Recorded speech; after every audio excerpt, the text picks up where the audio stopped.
Whoa! This is intense. Hey, I'm Longest Solo Ever here on Longest Solo Ever 2, and today we're reacting to the live version of Idol by YOASOBI. So I've already reacted to the original studio version of Idol, but a lot of you commented that you wanted me to check out this live version as well. I'll be honest, I still know nothing about this artist. I really want to look into them, but I'm looking forward to learning more about what their performance is like, what they do live in this video. But first, if you haven't subscribed, hit that button down below for more videos like this one posted every week, and leave a comment letting me know what you'd like me to check out next. So what I'm most looking forward to seeing is what differs between the studio version and the live performance, if there's any changes in the arrangement or how the singer performs, and also what they're doing from a production standpoint. What are they doing with graphics and lights and stage design? There's so much that goes into a live performance other than just the music. Already, we've got such a cool entrance. These epic horns combined with those laser light blasts. This audience looks incredible, my God. It's coming.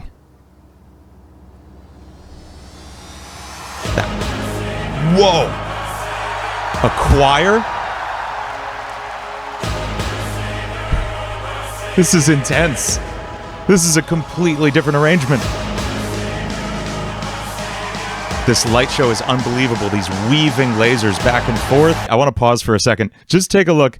This is what the front of house looks like. Look at how many screens we have going just to keep track of what's going on. There's people working on lighting and front of house sound, and then the monitor mixes so the performers can hear what they're doing accurately. And you're going to have separate engineers working on each of those jobs. There also may or may not be someone here working on the broadcast and recording mix, what we're seeing right now. Or they may be in a van like a mile away. That's usually the case as well.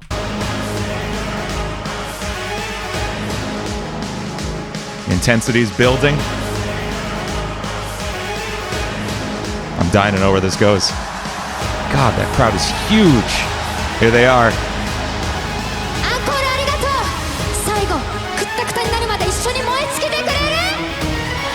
That movement.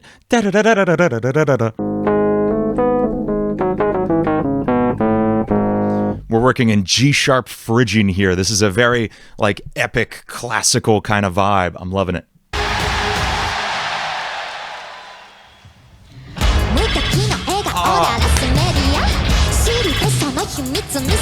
Jumping right into it.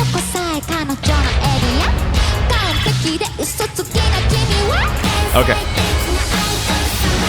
I want to talk about the band. I want to see what we have on stage. Let's count our members here. I think this is Ayase, right? This is the other member of the duo. And it sounds like he's triggering those big orchestral hits on these drum pads here. He's got an MPC in front of him, as well as a couple keyboards. We also have a guitar player. There's Ikura on vocals. I'm just trying to identify who else we have because we haven't gotten a ton of close-ups. I see a bass player here. It's hard to tell. Is this a backing vocalist? I don't see a live... Oh, there's a drummer. So it looks like we've got a 6-piece band, I think.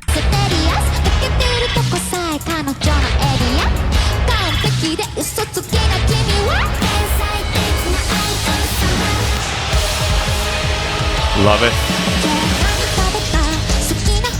I mean, her vocals are on point. She's absolutely killing it.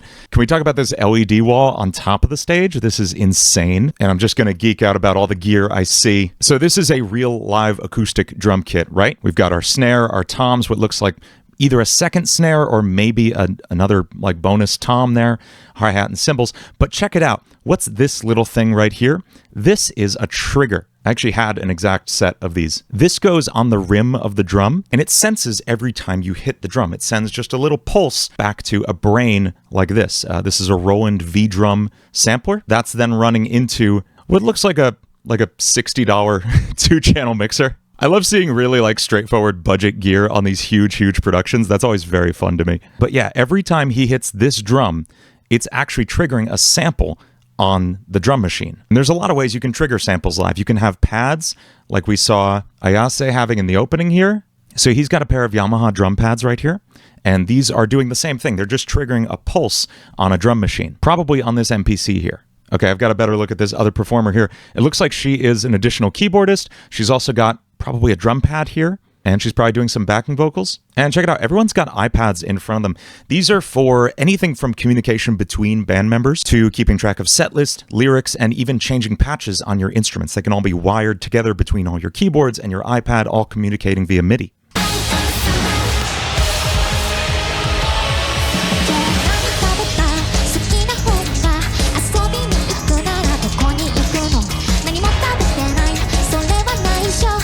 Do you remember in the original studio version, the bass line when this section starts, it has this run up. That thing? Do you notice they're not playing that? I don't blame them. It's insane. Let's take a listen here. You're not going to hear that run up in the bass.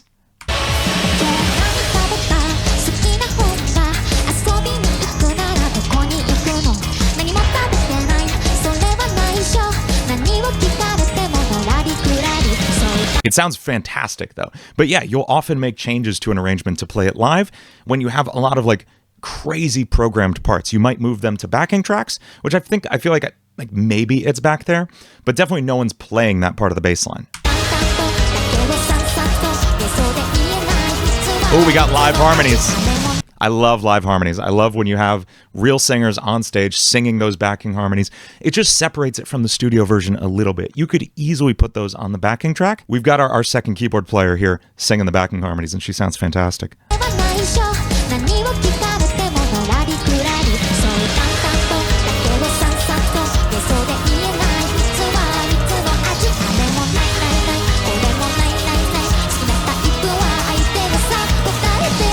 Bass player is on. You can hear her just like ripping through that line. That descending bass line is just, she's just holding it down. It's fantastic.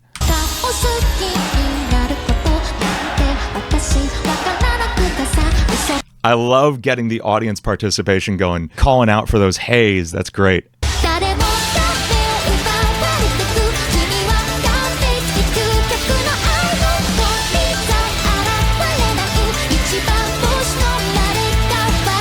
Okay, I'm trying to figure out who's playing what. I think Ayase is playing that main melody. There's like a layered piano playing that in like octaves. I'm also thinking of what the second keyboard player would have to play and sing at the same time. Because if you think playing, there's like these syncopated rhythms and stuff, and she has to sing perfectly, flawlessly in time and pitch with the lead singer. That's a lot to ask of someone. So typically you're going to give a more straightforward chord part to a backing vocalist like that. Obviously, I'm sure she's like incredibly, insanely skilled at piano, so it may not be an issue at all for her, but that's just a consideration I would make when I'm arranging something for a live band. You got to think about what else is this person doing? Do they need to be singing at the same time? Is the thing they're singing easy or hard? What's going on?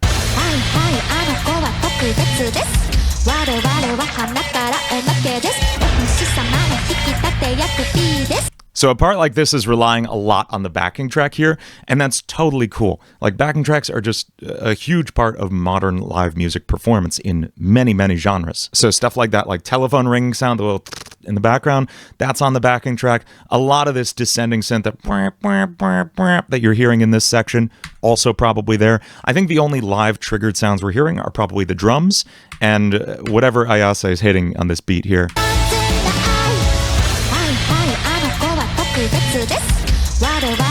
Nothing. Yeah, big orchestra hit. There we go. He's got the stick twirl going. I love it. These are such performers. Like, it's one thing to be a fantastic musician in the studio. It's another thing to be able to do those same things live. And then on top of that, to make it just as entertaining and engaging as they do is awesome.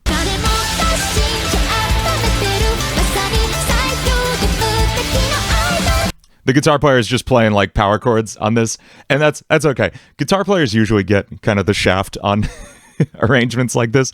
Not that it's a bad thing. Like, you have a role to play. I understand we guitar players. The power chord is usually the most appropriate thing to play. You're just going like da na na na na na na na na na na, and that's fine. It serves the arrangement. It's our job. We're into that triplet section. Switch to 12/8. Big marching snare. That's great.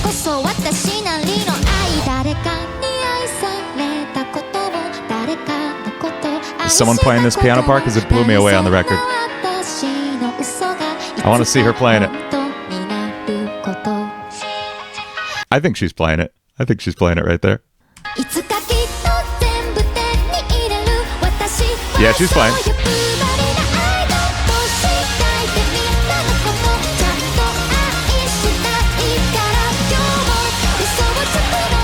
This audience is having the time of their lives. I love it.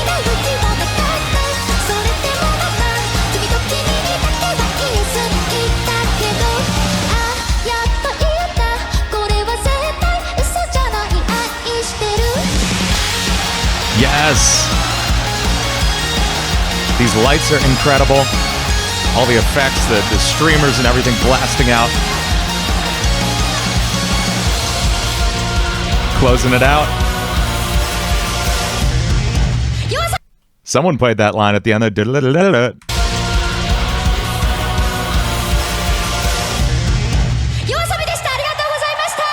That was amazing.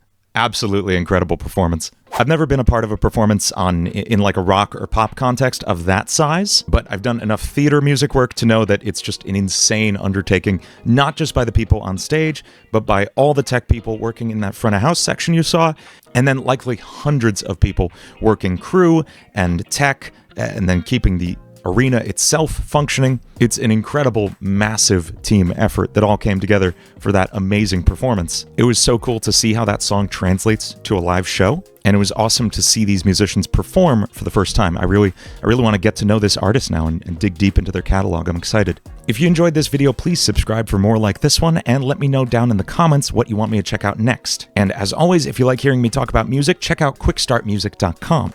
Quick Start Music is my collection of online music courses. It's got everything you need to know to learn to make music the way you want to. And if you use the code LSE at checkout, you'll get 50% off your first month. Thank you so much for watching. Thanks for suggesting I check out this video, and I'll see you next time.